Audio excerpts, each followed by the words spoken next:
CCTV 김호준의 뉴욕타임스. 안녕하십니까. 김호준의 뉴욕타임스 194회. 항상 컨닝을 해야 됩니다. 94회. 자, 오늘은 가장 최근의 통닭 배틀의 승자라고 본인은 주장하시는, 저는 사실상 승자는 나다라고 주장하고 있는데, 홍준표식 화법.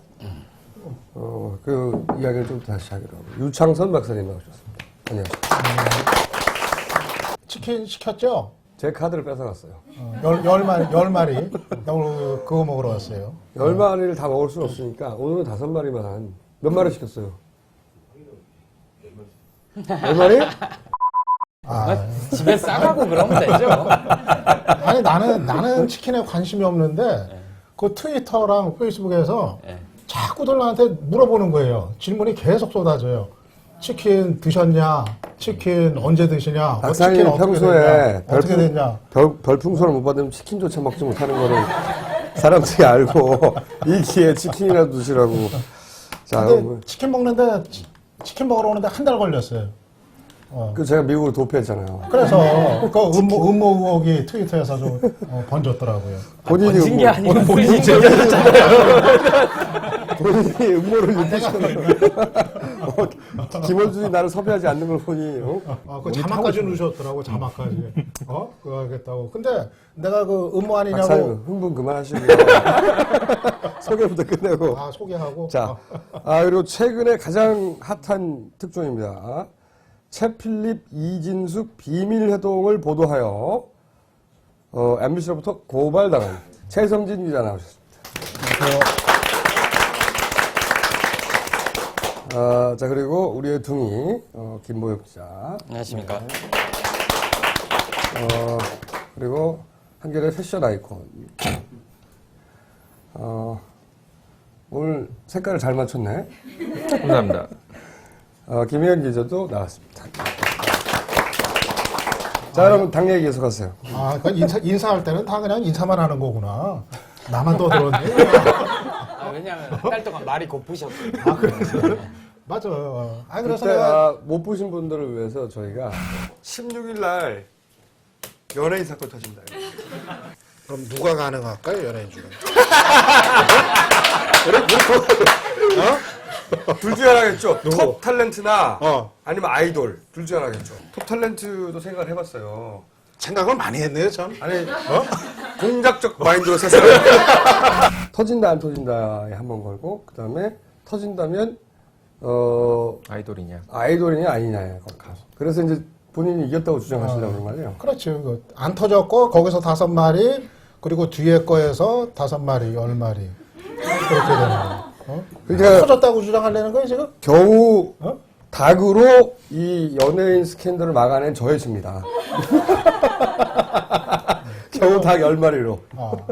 왜냐면 터뜨리려고 하다가 김호준이 이기는 꼴을 볼 수가 없다. 닭 배틀에서는 이겼으나 실질적인 승리는 나의 것이다라고 저는. 지구도 어떻게 이겼다고 정수장학회 하고. 얘기 시작했는데. 닭이 중요해. 닭이 정사케보다. 자, 그럼 오늘 메인 요리인 정수장학회 건 최필립 이사장과 MBC의 이진숙, 지금 당시에는 부장이었나요? 기획홍보본부장이었습니다. 정확한 직함이. 이 본부장 예. 두 사람 사이에 비밀 회동을 했는데, 그때 비밀회동이 있었던 장소는 MBC는 아니고요. 서울중구 정동협의 경향신문사 건물 있지 않습니까? 네. 거기 11층에 정수장학회 사무실이 있는데 거기 있어서 9월 27일 인터뷰를 했었거든요. 이번 주 월요일 날 신문에 나왔었는데 9월 27일 인터뷰 때 이미 최필립 이사장이 약간 좀 귀띔을 해줬었어요. 10월 말쯤 뭔가 발표하겠다. 내가 한 건 하겠다. 사실 그래서 그때부터 이제 취재를 계속 해오긴 했었습니다. 그럼 이 대화가 이루어진 거는 10월 그 8일이었죠. 그러니까 인터뷰 한 이후에요. 인터뷰. 그렇죠. 8일이니까. 그러니까 그러면은 비밀 회동은 10월 8일이고 네. 9월 말에 인터뷰할 때 10월에 뭔가 있을 거다라는 10월 말에 한마디를 했는데 그때부터 쭉 지켜본 거죠. 이 이제 한겨레 측에서도 정확하게 밝힐 수 없는 것이, 왜냐면 이게 고발 나가서 법적으로 하잖아요, 그죠? 그렇죠. 이제 곧 피고발인 조사를 받아야 될 텐데 뭐 그 시점에는 물론 당연히 밝혀야 되고 카드를 깔 수가 없는 거지. 그리고 그 이전에라도 적절한 시점이 되면은 저희가 충분히 솔직히 소상하게 공개를 하려고 하고 있습니다. 이 고소고발을 최근에 굉장히 많이 당해서 전문가가 된 입장에서는 일단 묵비를 행사하시고 그다음에 한마디로 말해서는 제가 이해하기로는 MBC가 박근혜 후보를 위하여 정수장학회를 정리하는 방식에 대한 제안을 했다.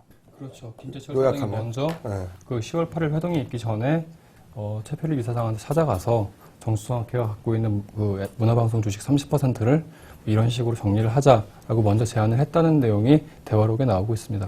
그리고 10월 8일 날 그 회동이 그러면 이제 그 처분한 MBC 주식을 어떤 식으로 활용을 하고 그거를 어떤 식으로 발표를 할지 이제 그 발표 방안까지 같이 논의를 하고 있었던 내용이었죠. 그래서 결국 그 판 돈으로 PK 지역에 잘 쓰자. 그래서 이제 이거를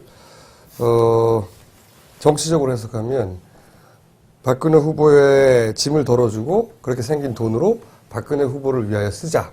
이렇게 해석될 여지가 대단히 높은 그런 대화를 나누고 있었다는 거죠. 이진숙 전 기자, 네, 이진숙 기획 홍보본부장의 대화 중에 어떤 식으로 발표를 할 거냐 하는데 정치적 임팩트라는 표현을 써요. 저는 그 단어가 굉장히 중요하다고 생각해요. 최필립 이사장은 조용히 하자라고 하는데 이진숙 본부장이 이건 좀 정치적 임팩트가 있을 거기 때문에 좀 보여주는 게 중요하다. 그러니까 저도 그게 진짜 중요한 단어라고 생각하는데 MBC 직원이 왜 박근혜를 위한 정치적 임팩트를 계산하고 있냐고요. 그게 저 굉장히 중요한 단어라고 생각해요. 이건. 이게 어떤 의도로 기획되었는가를 드러내는. 근데 이게 확 몰아붙이지를 못하고 있는 것 같아요, 지금. 한겨레가 힘이 약해서 그래요? 계속 후속 보도를 열심히 하죠. 근데 이제 아까 박사님도 잠깐 한마디 언급을 하시길래 제가 나서려고 했던 대목이 뭐였냐면 지금 어떤 식으로 신문을 만들고 있습니까? 정수장학회하고 맞벌을 놓은 게 NLL이잖아요. 그렇죠. NLL의 대화록. 뭐 NLL은 그 문재인이 풀고 정수장학회는 박근혜가 풀어라. 이런 식으로 교묘하게 하나는 실체가 있고 명확하게 있고 하나는 실체가 없는 것을 두 개를 붙여놓은 거예요. 물타기의 달인들이야, 진짜. 볼 때마다 느끼는 건데 어떻게 물타기를 잘하지?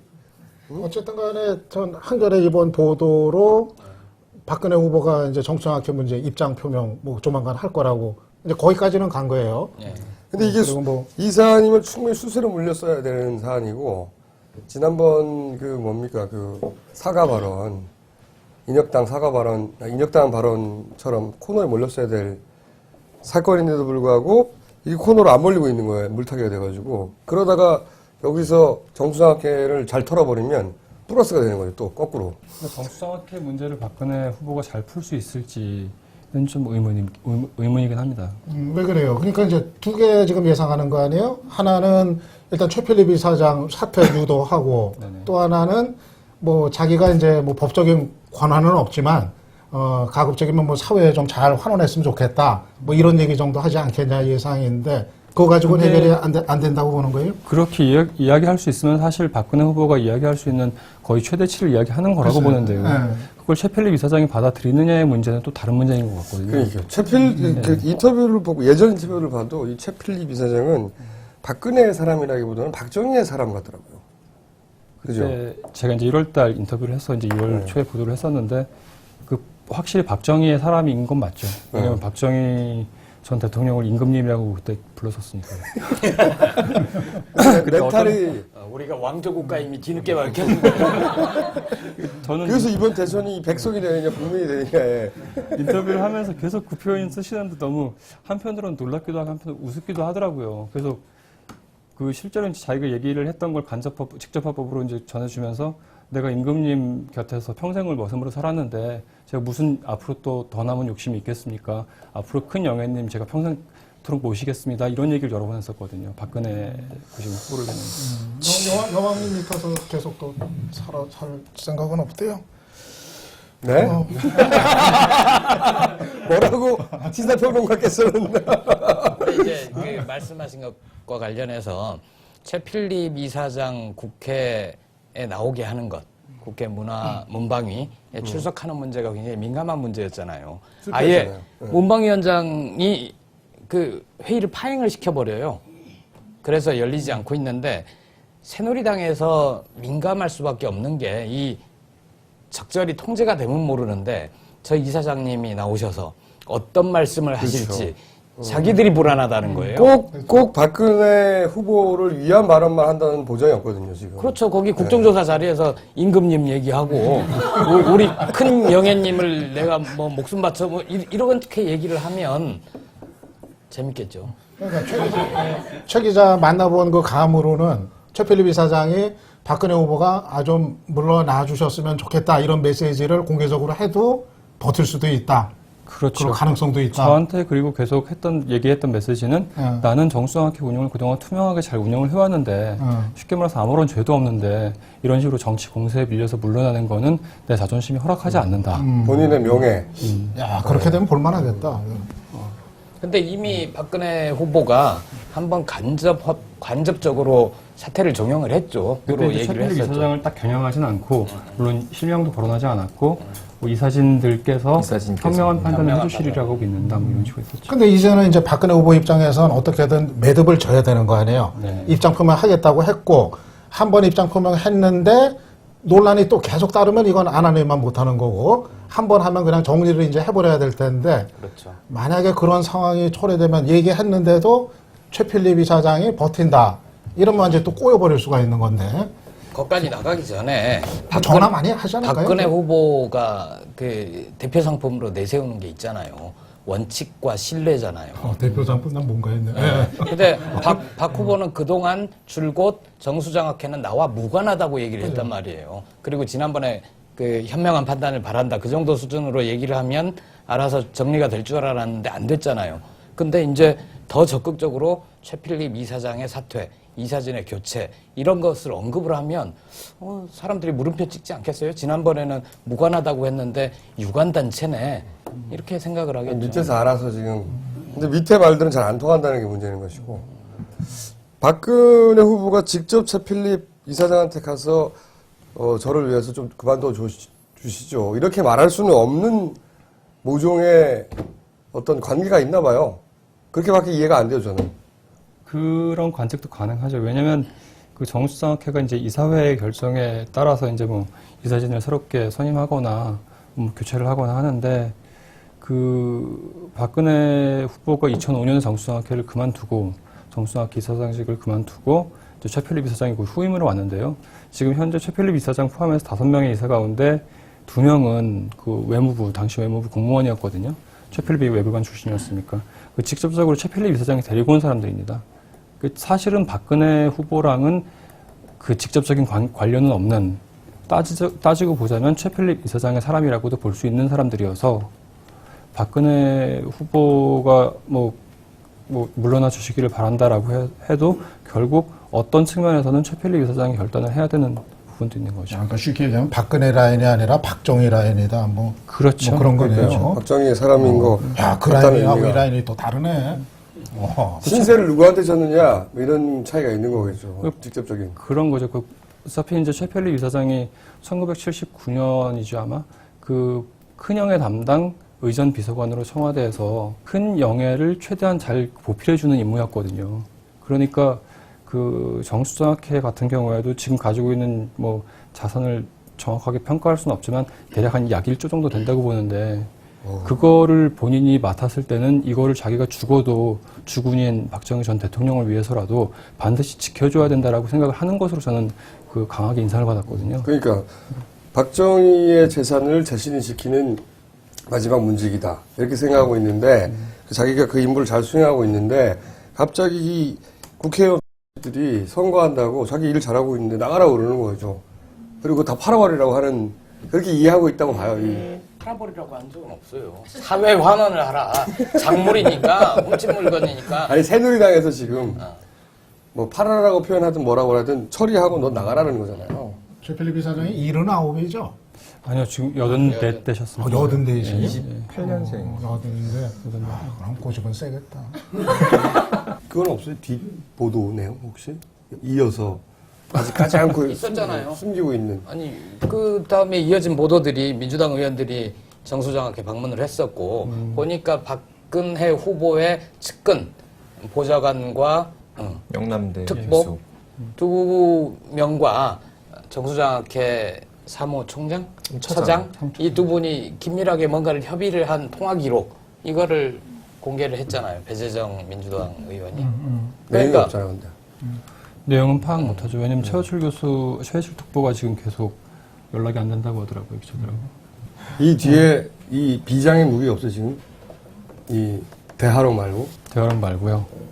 준비는 하고 있는데 그게 무기가 될지는 모르겠습니다.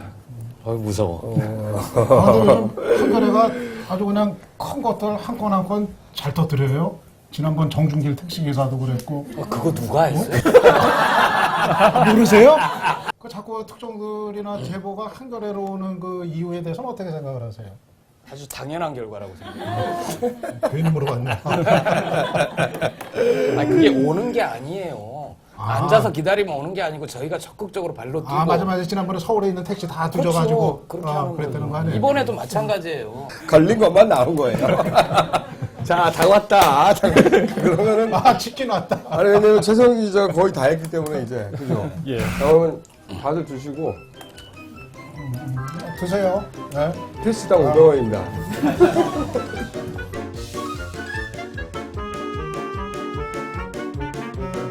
얼마인 줄 아죠? 얼마예요? 99,000원. 99,000원. 이거 99,000원치가 될 리가 없잖아. 밖에서 다 사먹었어.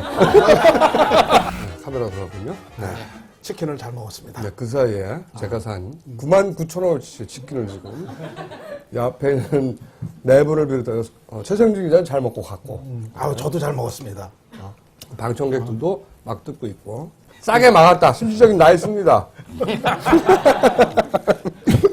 이렇게 생각합니다. 자, 그러면 이 박사님의 오늘 아이템 뭡니까? 특검 얘기부터 하죠. 네. 진짜 뭐 긴장감이 돌더라고요. 나 특검 별거 아닌 줄 알았는데 네. 사실 뭐 몇 번 특검 해보니까 뭐 그냥 별로 나온 거 없었잖아요. 참고 해서. 그동안 항상 특검 얘기 나오면 특검 무용론 이렇게 막 얘기가 나왔었죠. 근데 이번은 그냥 바로 지금 뭐 그 이모 씨 일가가 거의 지금 뭐 이모 씨 일가요? 아들은 지금 출국 금지 지금 당했고 그리고 큰형님이 지금 도피성 출국 논란에 휩싸였고 네. 원래 이 생각해보면 2007년 때도 주요 증인이 될 만한 인물들은 다 해외 나왔어요. 다. 그때. 갑자기 사라지고. 대부분 특검 전날 중국으로 출국하셨다는. 이번에도 전날에. 전날에. 특히 아주 그 눈길을 끄는 게 다스 네. 그 성역이었잖아요.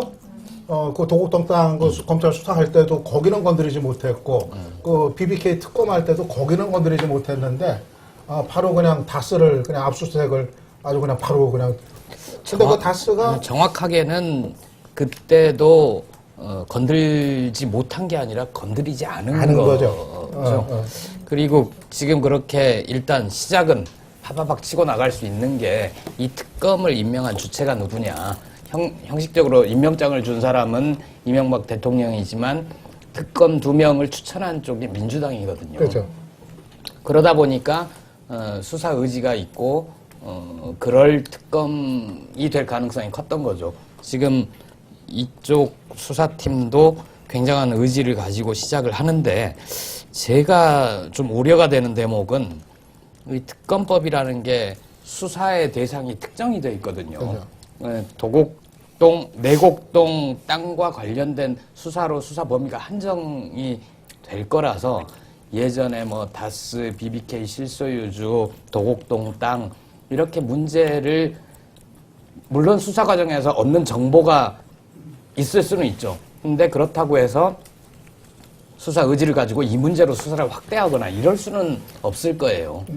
말씀하신 것처럼 뭐 들여다보다 보면은 뭐 의외에 이제 딴 것들 뭐 BBK 아니 뭐 도곡동 땅 이라든가 뭐 이런 거 뭐 좀 나타날 수도 있는데 절대 안 나올 거라고 봅니다, 저는. 일단은 거기는 큰 기대는 좀 안 거는 게 나을 것 같아요. 이 내곡동 문제라도 좀 확실하게 했어요. 그러니까요. 그죠?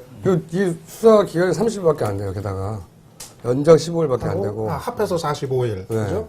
그래서 제가 보기에는 단서만이라도 찾아놓으면 다행이다.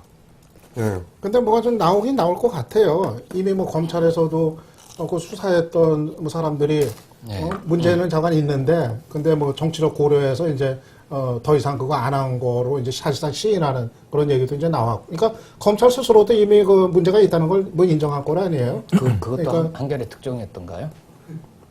응? 검찰 발언? 특종 아, 그거 난 특종이 게 아니라 한결했나요, 그게?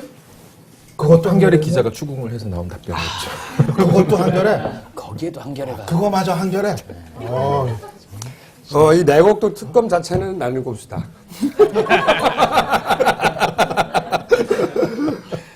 그리고 디도스 특검도 거기서 특검 2개나 했어요. 그러네요. 결과가 안 좋았어요, 근데. 근데 이 BBK로 연결하지 못하겠죠. 수사 범위가 정해졌으니까. 작은 단서라도 하나 나오면 나중에 그걸 갖다가 BBK를 재수사할 때 사실은 누가 대통령이 돼도 BBK는 재수할 거거든요. 제가 보기엔.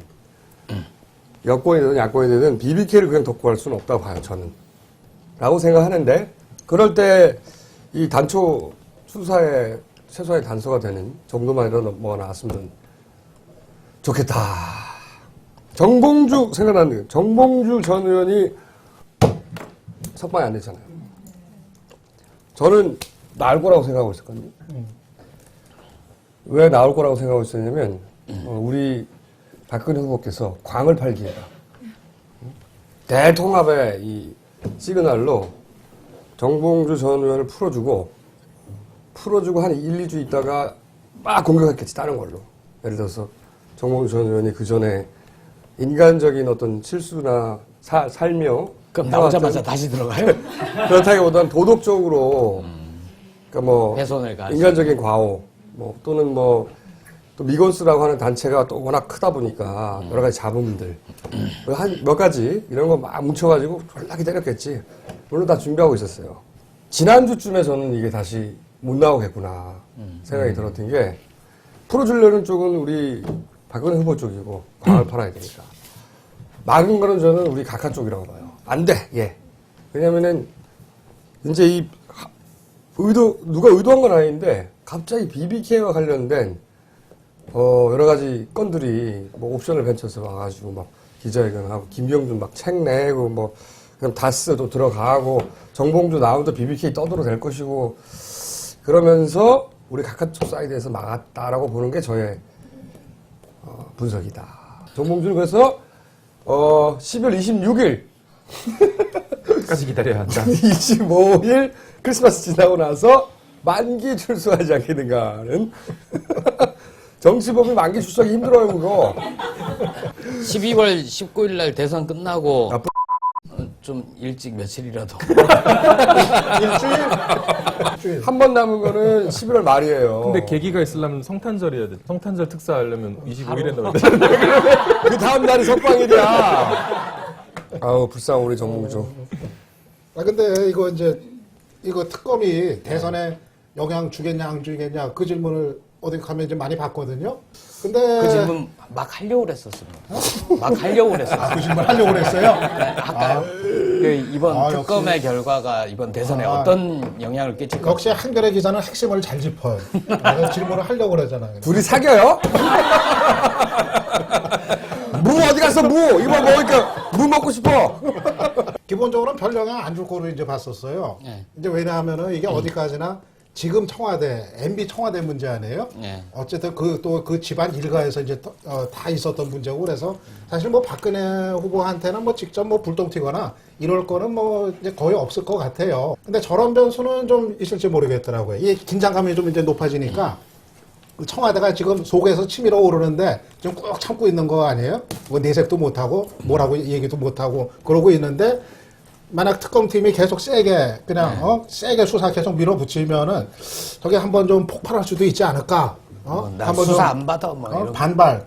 뭐 오라고 그러면은 소환 하려고 그러면 거부하고 그리고 만약 저 진짜 지근거리 인물한테까지 가면은 또 이제 막 반발하고 그래서 뭐 특검팀하고 청와대가 이제 충돌하는 것 같은 그런 상황. 이게 또 있으려면 있겠다 싶더라고요. 있을 수 있죠. 그때는 2명 민감한 아들. 그렇죠. 둘. 얼마나 아들 사랑이 끔찍한데요. 그때 히딩크랑 사진도 찍게 해주고 그 둘 말고도 또 민감할 수 있는 사람이 또 있죠. 있죠. 네.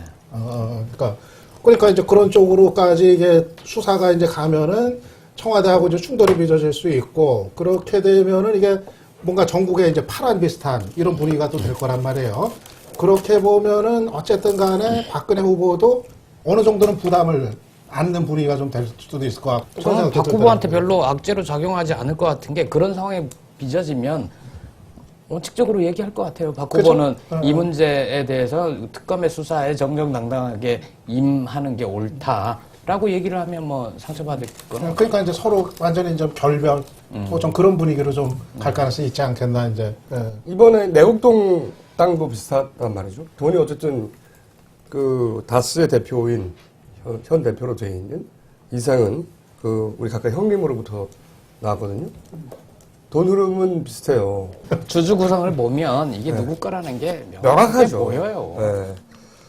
그리고 투자할 때 이 이상은 그 형님이랑 매형이 아니고 김재정. 매제죠. 예. 김재정 지금은 이제 돌아가신 김재정 씨가 BBK에 관련된 투자에 얼굴을 내비치질 않았어요 한 번도. 그랬죠. 전혀 몰라 내용을. 실소유주임이 거의 분명해 보인다고 하는 추정이 있으나 아무도 그러니까 입증해내지 못했죠.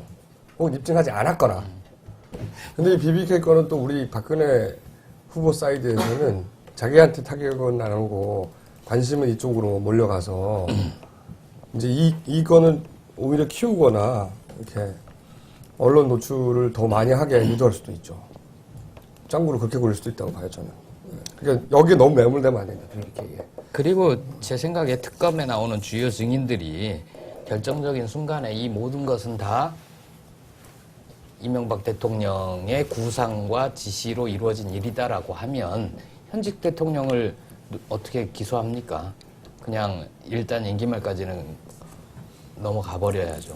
그렇게 결론이 날 수도 있을 것 같아요. 저는 하여튼 누가 그 다음 정권을 잡더라도 우리 각하가 이 모든 여러 가지 의혹으로부터 완전히 빠져나가기는 불가능할 것이다. 내곡동 특검이 다스랑 이상한 씨 집을 압수수색을 왜 했을까요? 아들의 매입 대금의 그 돈 중에 내입니다. 6억인가를 이쪽으로부터 나왔잖아요, 형. 형 이상은 씨.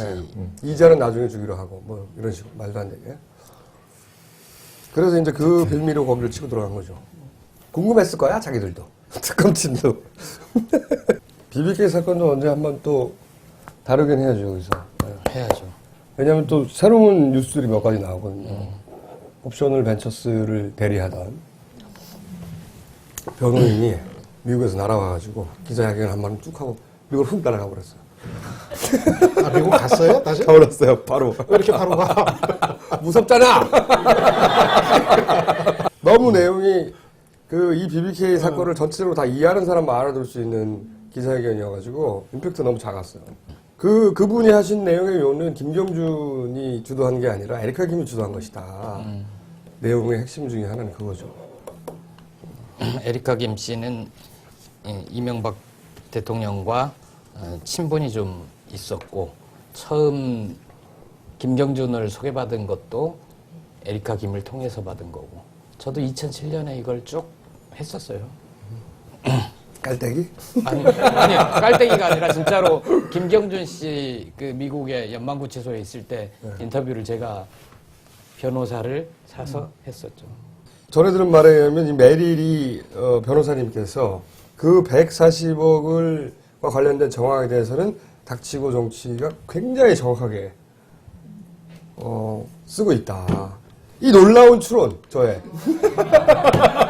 담당 변호사가 오랫동안 한 담당 변호사. 이번에 기자회견에서 그 얘기했어요? 기자회견에는 아닌데 어. 예, 다른 사람과 딴 데서? 대화에서 정치 시즌이 돌아가기 또 팔 수 있다는 생각에 아, 그거는 이미 갖고 지금 팔려야 되는 책은 안철수를 읽는다. 아니 이게 박사님 내신 책 있잖아요. 아, 오늘 안 정치의 재발견. 정치 재발견 기적적인 이쇠. 요새 사후과학책 그 정도면 아주 선전한 거라고 그래요. 아니면 안철수 추천사 하나 받지 그랬어요. 해줄 리가 있나요? 아, 여기 있어요. 어디요? 어디요? 감명 깊게 읽었습니다. 네 분 말씀에 공감했습니다라고 했는데 공저자가 5명이었거든요. 그 한 명이 누구야? 한 명이 누군지 모르겠어요. 서로 아니래. 한 명에 동의하지 못했다는 거 아니에요? 공감 못했던 얘기. 자, 어쨌든 안철수 원장이 읽고 5명의 공저자 중에 무려 4명의 대화에 공감했다. 안철수의 생각을 읽는다? 안철수를 읽는다. 자, 박사님께서는 정치의 재발견요? 정치의 재발견. 아직 발견되지 않고 있어요. 이 책이 서점에서 발견되지 않고 있어요. 이병인 문화 권력인가? 문화 권력? 그 문화 권력 문화부 장관이 있는 거 아니야? 듣고 싶어 하지 않는구나. 앞으로는 그냥 크게 말을 처음부터 그냥 진짜 결론 내가 너무 어려 보이나 보다. 나도 원로인데 이제 그렇다면 내가 여기서 내가 이 문화가 진짜 떠나야 되겠다 이 강호를.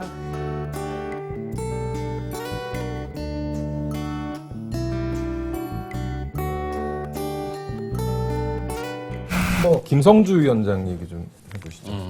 여성들이 육아 때문에 일을 못한다고들 하는데 나는 진생 쿠키 얘기를 농담으로 하는데 왜 이걸 진생 쿠키라고 하는지 모르죠. 인삼 쿠키 얘기인데요. 애 젖 먹이면서 주방에 앉아서 웰빙 진생 쿠키를 만들었다고 구글에 올리면 전 세계에서 주문을 받을 수 있는데 이런 어마어마한 아니 보통 쓰는 말이 어마무지한 가상 세계를 두고 왜 젊은이들은 수동적으로 대응하느냐 이렇게 얘기를 합니다.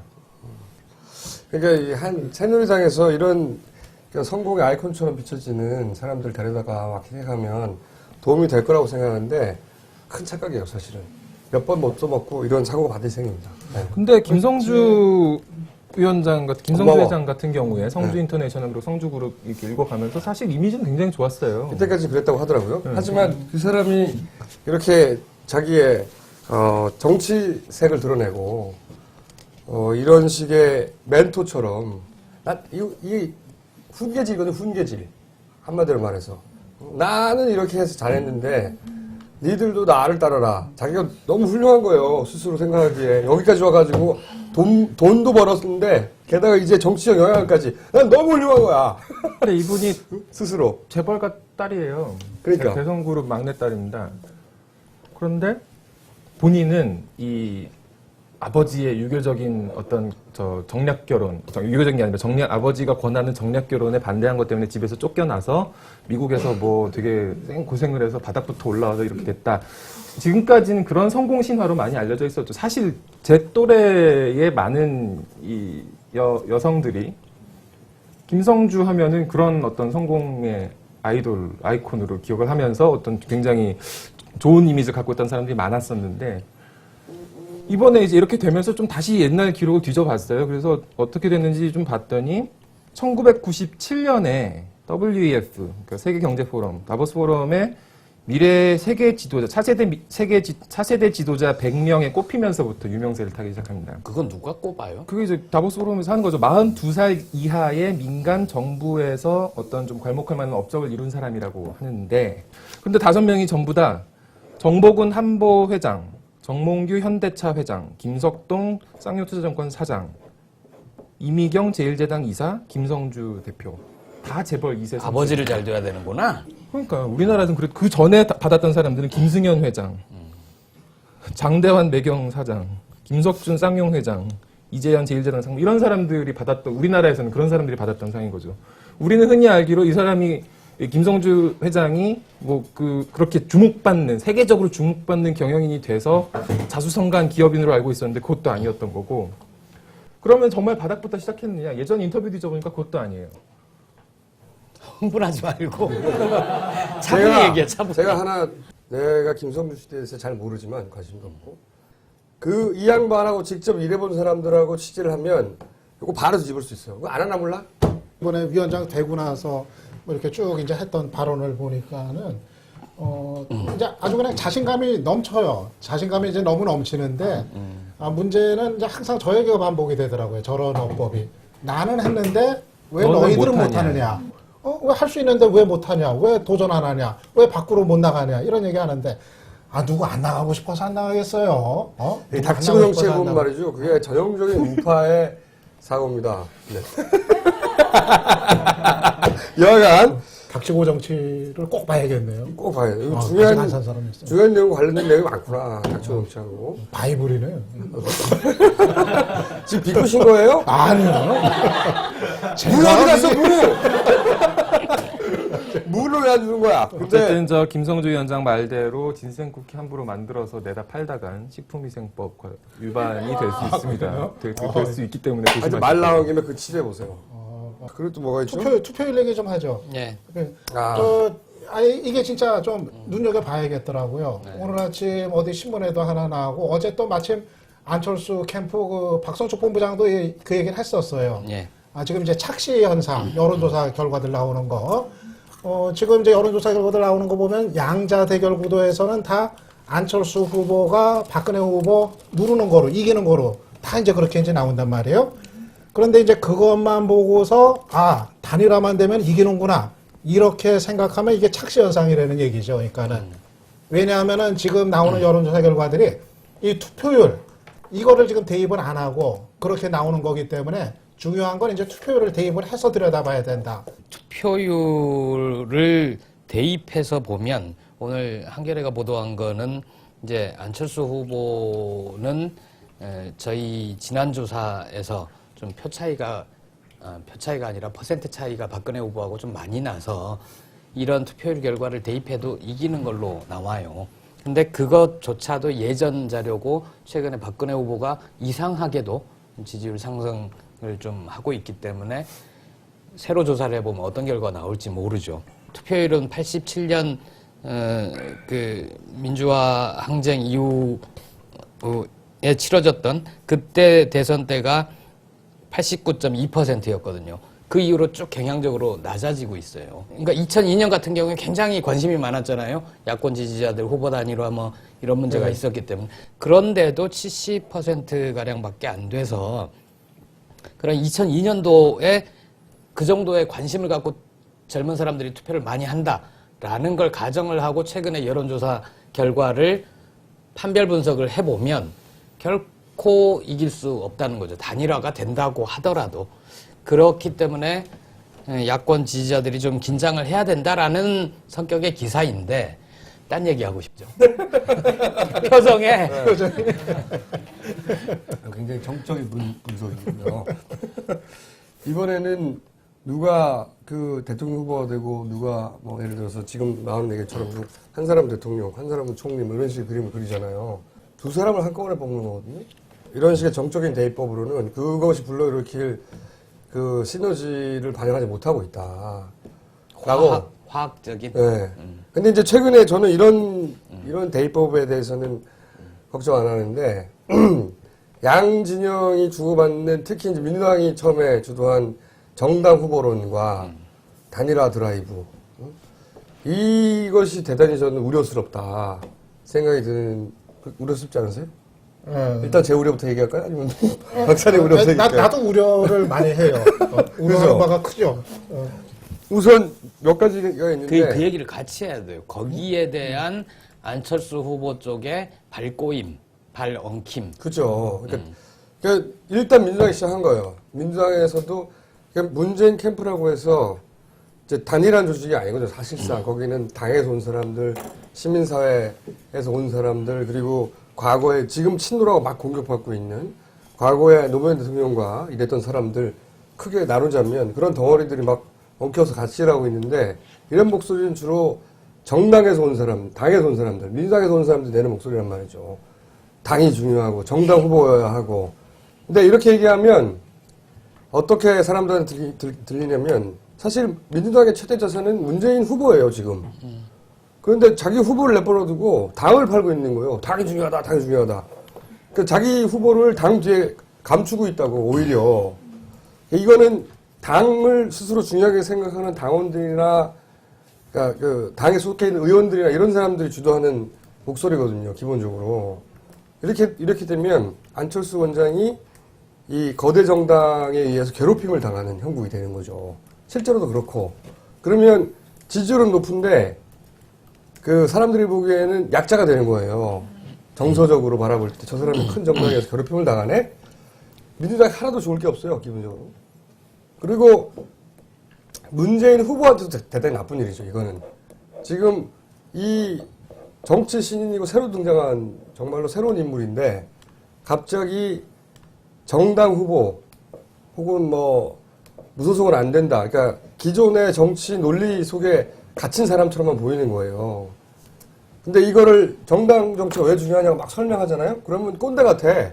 그러면서 또 정당이 없으면 이길 수 없는 후보처럼 스스로 만드는 거니 이 발언이. 전체적으로 자기 자살골을 넣고 민주당이 자기 후보를 죽이고 자살골을 넣고 있는 거를 이 정당이 깨닫지 못하고 있는 거야, 민주당이. 바보같이. 깨달았어요. 깨달았어요? 언제요? 그것도 그걸 또 그게 말이 안 되니까 안철수 원장 쪽에서는 안 캠프에서는 그게 말이 안 된다라고 대치다 보면 이게 한 번 말을 뱉어놓잖아요, 정치에서는. 한 보름, 한 달 후에 그 말이 되돌아오는 경우가 많아요. 정치 상황은 계속 생물처럼 변해가는데 한 번 뱉어놓은 말 때문에 스텝이 꼬이는 수가 생겨요. 보름 있다가 너 그랬지 않느냐. 그런 일들을 서로 하면 안 되거든요. 서로 당장을 방어하거나 당장을 변호하거나 당장을 논리적으로 이기기 위해서 뱉어놓은 말들이 꼭 나중에 발목을 잡는다고. 그때는 그 정황 속에서 옳은 말이라 하더라도 그러니까 그런 실수들을 서로 하게 만드는 전국으로 민주당이 먼저 몰고 들어간 거죠, 이게. 근데 그러면 이게 뭐가 문제가 되냐면 이렇게 단일화가 후보를 하나로 줄이는 게 아니에요. 단일화라는 거는 양쪽 지지자들의 교집합을 최대화하는 거지. 그렇게 이해해야 되거든요. 근데 민주당에서 이렇게 나가면은 꼭 안철수여야 된다고 생각하는 사람들 입장에서는 문재인 후보 쪽하고 멀어져요, 마음이. 그러면 교집합이 점점 옅어지는 거야, 기본적으로. 그런데 민주당 쪽에서 계속 우리 후보가 정당이 없으면 안 되고 우리 후보는 약한 후보라고 잔인한 꼴의 발언을 계속했기 때문에 양 후보 중에 지지율이 문재인 후보 쪽이 더 꺼지게 돼 있어요. 양쪽 다 동반 하락하지만 이 교집합이 흩어지면서 동반 하락하지만 문재인 후보 쪽이 약자입니다가 민주당이 스스로 떠들었기 때문에 우리는 정당 없으면 못 이기는 후보예요 라고 막 떠든 거 마찬가지예요. 그래서 민주당 쪽이 더 가라앉게 돼 있거든요. 그걸 당하고 나서야 정신을 차릴래나? 근데 여론조사 흐름과 또 다른 조사 결과들이 좀 있는데 이 어느 언론사들이 판별 분석이라는 걸 하잖아요. 패널을 가지고 그 패널들 조사를 보면 그 국면에서 오늘 보도는 양쪽을 다 지지했던 사람, 두 사람 어느 누구라도 좋다. 정권 교체가 된다면 그랬던 사람들 중에 이동층을 보면 문재인 후보 쪽으로 좀 가요. 그 안철수 후보 쪽이 좀 빠지고 그렇게 된 이유를 보면 그 안철수 후보가 계속 얘기를 하잖아요. 새정치, 정치 쇄신 이야기를 하는데 그 정치 쇄신 얘기를 하면서 몇 가지 얘기를 했단 말이에요. 비전 선포할 때도 얘기했고 어느 대학 강연 가서도 얘기하고 어제도 얘기하고 근데 그런 사례들이 과연 그 정치 쇄신의 핵심적인 내용들을 담고 있느냐 하면 그렇지 않은 거예요. 그러다 보니까 정치 쇄신, 새정치 계속 안철수 후보는 얘기를 하면서 민주당에 쇄신을 하라고 주문을 하는데 정작 자신은 새정치의 종합 그림판, 새정치란 이런 것이다 라는 거를 보여주지 못하니까 모호하다고 보는 거죠. 지금 이게 좀 이제 바뀌었어요. 내가 볼 때는 문 쪽하고 안 쪽하고 이게 바뀐 게 뭐냐면은 지지율에서는 지금 안이 앞서고 있단 말이에요. 그렇죠. 네. 그러면은 사실은 안이 더 주도력을 갖고서 더 얘기를 해야 되거든요. 예를 들어서 후보단이나 문제도 사실은 이거는 지지율 앞서는 사람이 지지율이 미친 사람한테 압박을 하고 양보하라는 그런 거로 사실 많이 얘기를 해왔던 거거든요. 2002년 케이스가 그렇죠.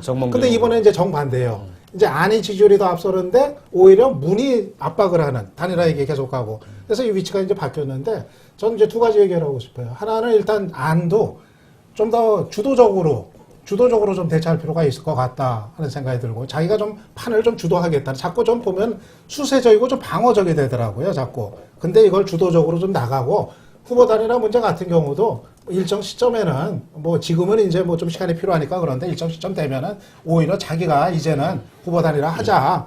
이거는 누가 돼야 되냐? 박근혜 이길 사람이 돼야 되는 거 아니냐? 이렇게 좀 주도적이고 공격적으로 나갈 필요가 있다.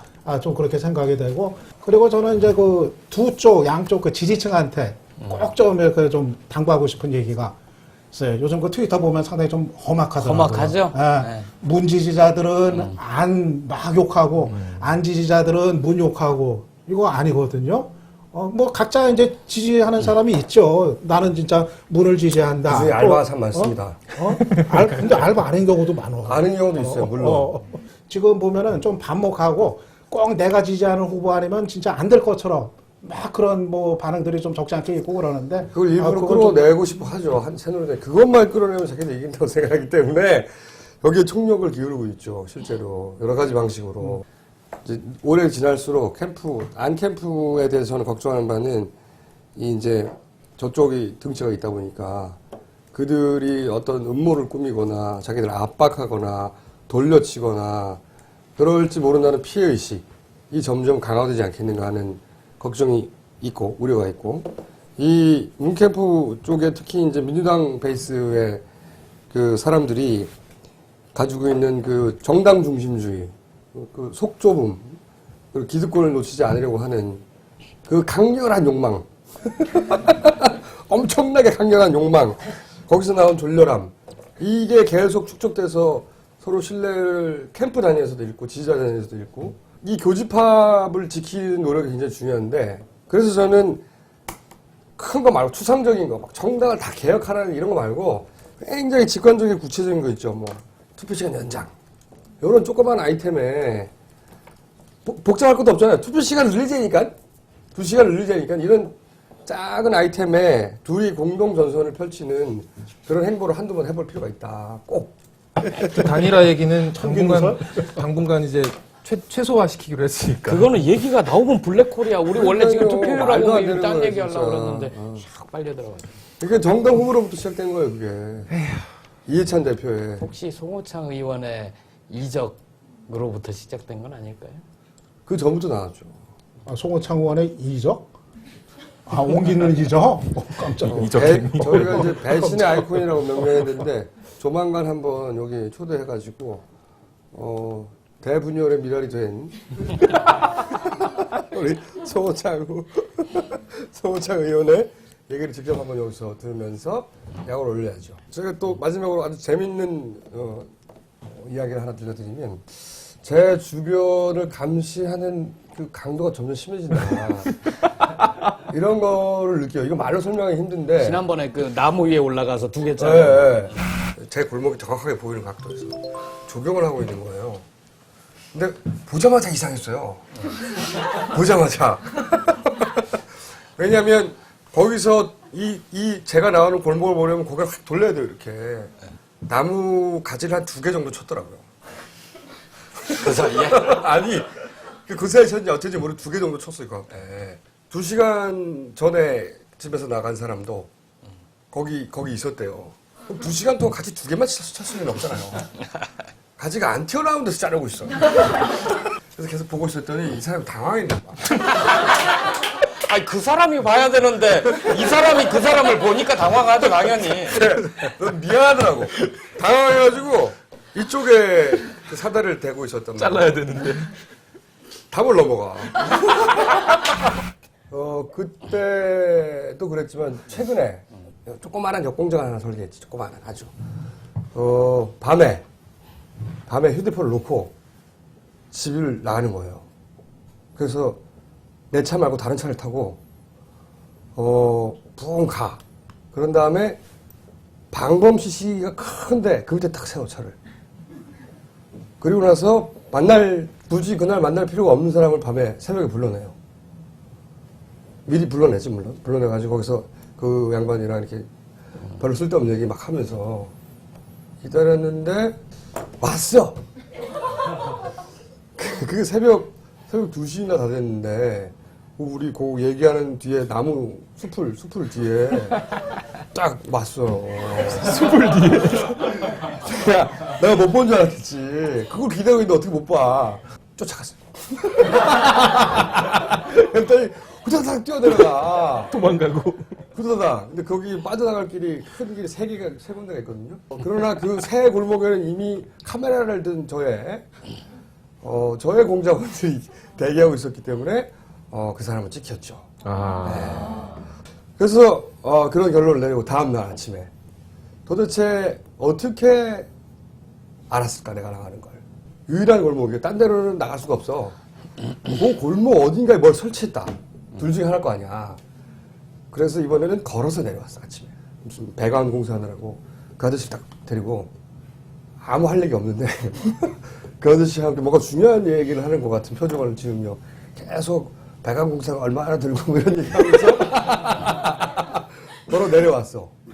걸어 내려와가지고 딱 밑에 그 대로까지 딱 내려왔는데 10분이 안 걸려.